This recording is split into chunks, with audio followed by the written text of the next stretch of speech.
right, we'll call the Finance and Personnel Committee meeting to order for 1 o'clock with Mr. Curry not able to join us today. First is the adoption of the April 25th, 2019 meeting minutes. Doug? Move for approval. I'll second that. All those in favor say aye. Aye. Aye. Unanimous. All right, Mr. Stand-in Superintendent. All right, begin with the average daily population for the month was Rappahannock at 26 inmates at 7.8%. Shenandoah County, 140 inmates at 41.8%, and Warren County, 169 at 50.4%. The member jurisdiction average daily population was stands at 335 for the time. Contract beds, Prince William County, there were 2. Page County, 93. Culpeper had 33 contract beds, and which brought the total facility average daily population to 463. And that's about 100 under our rated capacity. Right, yes it is. Today's population, I believe, is like 475, so. Vacancies, 25 officer vacancies, which includes 8 positions held for vacancy savings. 2 medical vacancies. Unfortunately, one of the nurses we just recently hired, she worked about 3 days, completed her orientation and decided this just wasn't a field for her, working in corrections, and she resigned. So yeah, unfortunately that happens sometimes when they get into the correctional setting. But we're still getting applications coming in daily.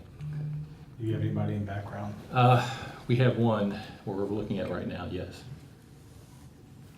Facility and grounds maintenance, we have a supplement for that. I apologize, it's not included, but they've been very active during the month. They've been working at the Martytown Park in Shenandoah County, Rappahannock Park, courthouse, the administration buildings, Warren County Soccerplex, Little League Field, and Fairground.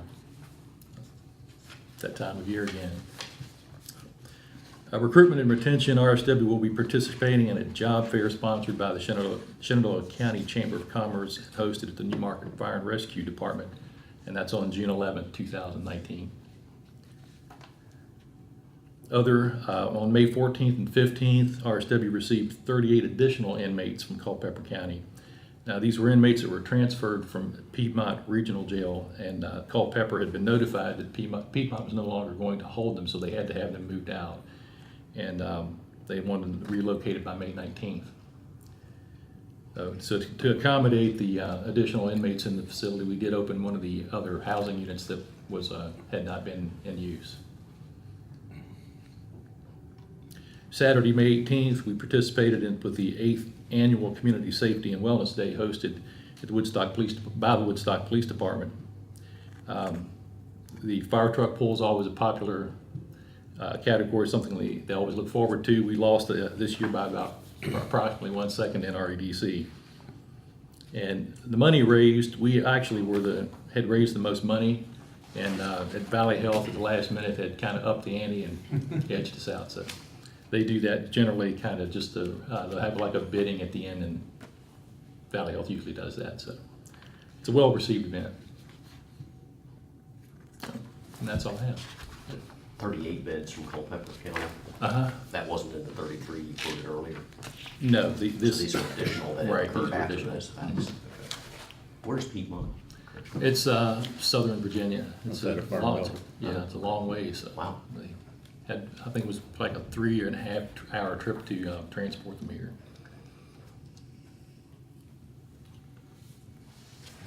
Anything else, Doug?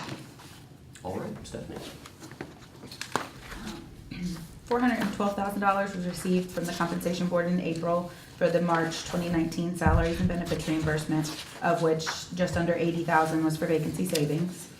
Contract bed rental billing for April was at $25,000 for Culpeper, $104,000 for Page, and $2,500 for Prince William. The total bed rental revenue year-to-date for FY19, including revenue from medical, housing, commissary, and telephone fees, is at $1.2 million.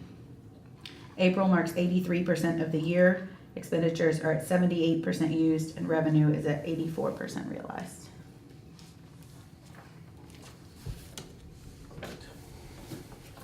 And obviously, we haven't done our fourth quarter billing for Right, localities. which so- normally would be done by this point, yes. All right, 2018 true-up discussion.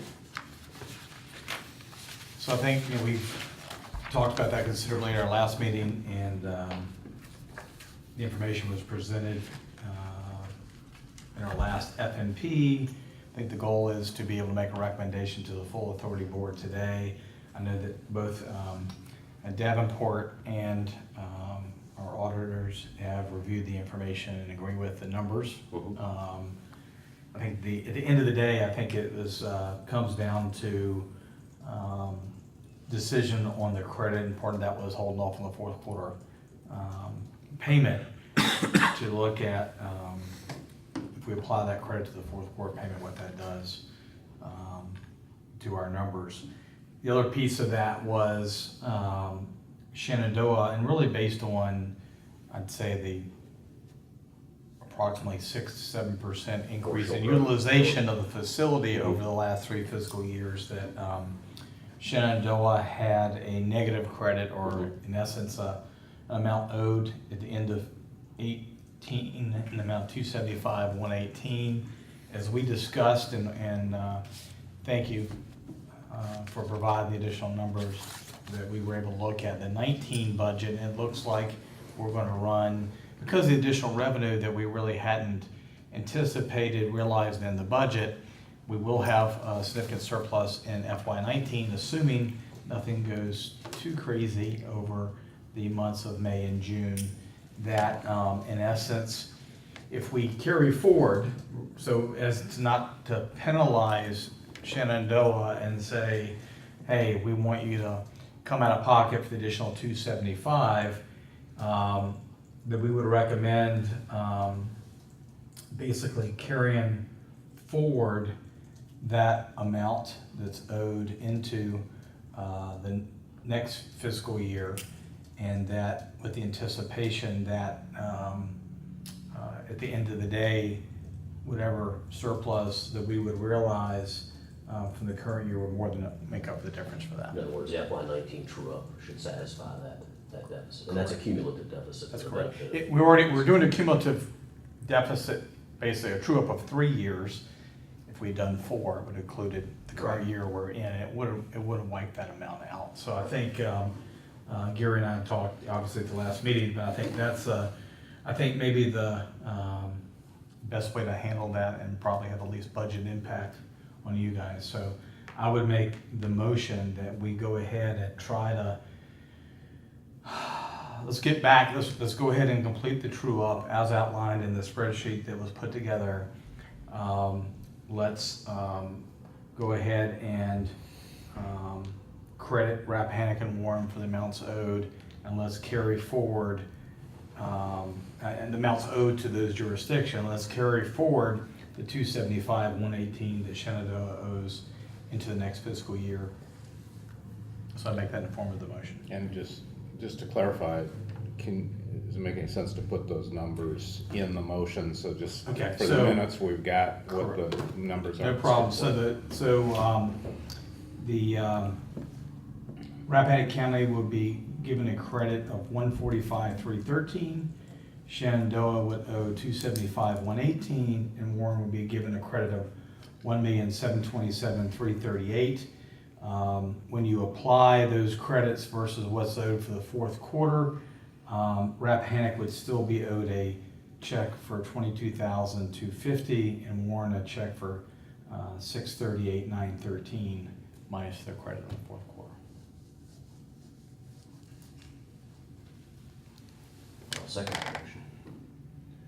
Again, I'm sorry, I know Gary's had some family emergency, he couldn't be here. He's put a lot of effort and Yes. time into helping us navigate through this, and I kind of asked him to take the lead, obviously with Rappahannock having the least, I'll say, interest in the outcome at 5.26%. But I think, I think it was helpful to get Davenport involved along with RFC to kind of go through that process. And I think the primary thing is that we have a template moving forward, staff understands and can easily follow, but I think we want RSC to determine those numbers for us because of what's at play, I guess, as far as the implications, the financial implications to the localities. But I think, having them provide that on a one-page memo and say, here's your true-up number, I think we all have a template moving forward. And Bill, I don't know, I know you represent another number of other regional jail facilities, but I certainly think we put a lot of effort into trying to resolve it, make sure it's fair and equitable for everybody. Yep. I guess we should have a vote. All those in favor signify by saying aye. Aye. No one's going to oppose that. And that is that's a recommendation. Sure, and the cumulative nature of this is part of it, and the proportional growth of Shenandoah County's population, which, we talked before about similar sized populations. Our inmate population is now closer to our citizen population. Well, I think I certainly realize that we need to start putting additional money aside for the capital outlay. And the problem has been let's get this thing caught up, cleaned up. Hopefully we'll have some money in the next FY 19 true up that we can apply towards the capital program and still, be able to return cash back to localities. Given the success that staff's had in keeping costs down and generating additional revenue with the bed rental. So there'll be a quiz at the end of this. And you're doing the best job in the state of renting beds. You really are. Well, I think we're location-wise, we're uniquely positioned to be able to do that. Are there any other outstanding issues to come before the Finance and Personnel Committee? I forgot to ask, how about as far as officers? I know, I thank you for putting the chart in there. I think that's very helpful for us. As far as, 25 vacancies, it said something, Russ, now, we've got a new salary that hopefully we're gonna be able to start advertising. Hopefully that'll start to make a difference with that increase. Right. How many officers do you have in background that potentially may be coming through the next month or so? In background, off the top of my head, I think we have 2 right now. Okay. I think, again, once you start advertising going from 38 to 42, whatever we're at, that hopefully that'll help numbers pick up, and it certainly did last time, I think. Meeting schedule, our next meeting is June 27th, 1 p.m. I will be, Soaking up some sunlight. I'll be out of town that week, so maybe, I don't know, that's just the FMP. Correct, yes, sir. My thoughts is maybe we can just cancel that one, unless you guys really have, Yes, if staff has a major issue that we would need to meet. Y'all can meet and take care of it. Otherwise, we'll defer that to July 25th. Acceptable. All right. We stand adjourned. okay. I'm going to rip the meeting. He's much better than the last one we had. Now the fun part's gonna be, you get to explain to the full board. You get to repeat that. Okay. The other thing that might be good to discuss with the full board is whether or not you guys want to use the fiscal year numbers or the calendar year numbers, because we didn't talk about that. Talking about for budgeting purposes? Yeah, but so like for how I'm gonna bill FY 20. Because you guys have discussed it back and forth. Well, and I think, let's put it this way. I think what we discussed last time was, from our internal billing standpoint, if you put the numbers together, we can use those numbers. I mean, the reality is the numbers are gonna be what the numbers are gonna be, but internally for us, at least, we could, if we had those percentages Okay, based on our calendar year. Correct. That would help us with, okay.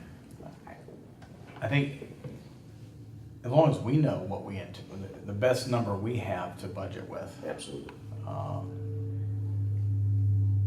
until you do that true up, and it gets you a little closer to that. I think we can continue to talk about that, but maybe just you can give it to us both ways. We've already got the budget adopted, but you can give them to us both ways, right?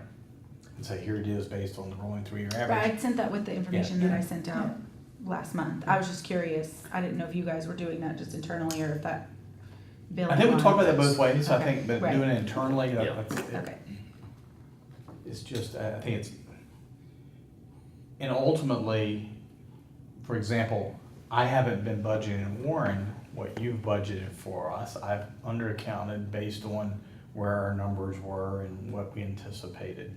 I've flat budgeted, and some years when we've had money returned, been able to put some of that money aside to say, okay, if the numbers change next year, I'll have a little cushion. The county wouldn't be in that position, but, you know, certainly, you want as little fluctuation in the numbers as possible. Unfortunately, the numbers have been moving quite rapidly for the last 2 or 3 years. That's where we're at today with the true up. Yeah, Yeah. yeah. Oh, but they seem to Inversely, level out. and inversely Yeah. for me. Yeah. Mhm. You can change that. That's a new sheriff in town. It may change. Change. Probably already.